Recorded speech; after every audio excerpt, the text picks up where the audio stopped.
Thousands of London's taxi drivers have gathered here in Trafalgar Square today to protest what they see as a problem in the industry.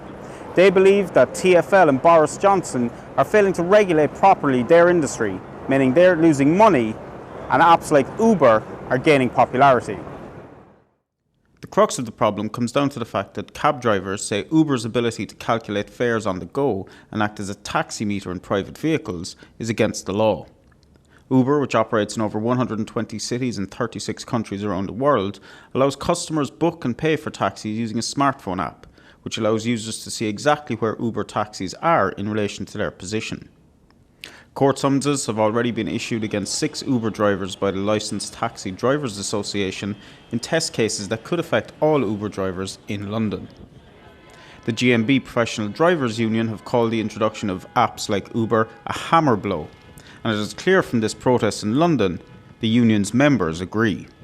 Now, there's no empathy from TfL. Our bosses, Boris Johnson and Peter Hendy, have actually washed their hands with us. And all they want to do is they've took the corporate shilling, basically.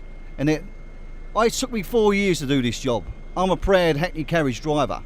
I don't mind about any kind of competition, but we got to play by the rules. If they don't play by the rules, then you got to do something about it. But they're not backing us. There's no empathy towards the London taxi driver at TfL, and that's the way we feel at the moment.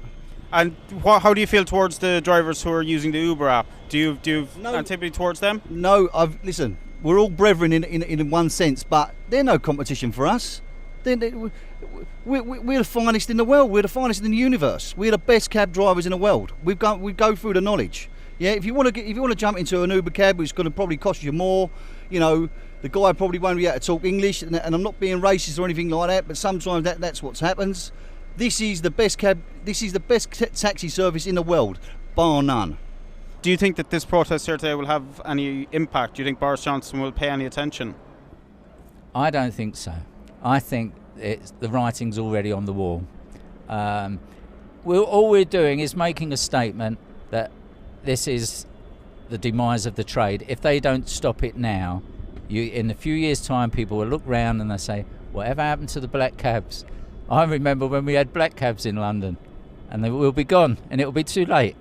We're not going to stop protesting until we actually get Boris Johnson to start discussing these issues with us and start enforcing the law and legislation which TfL have set to stop all these issues. That's all we want.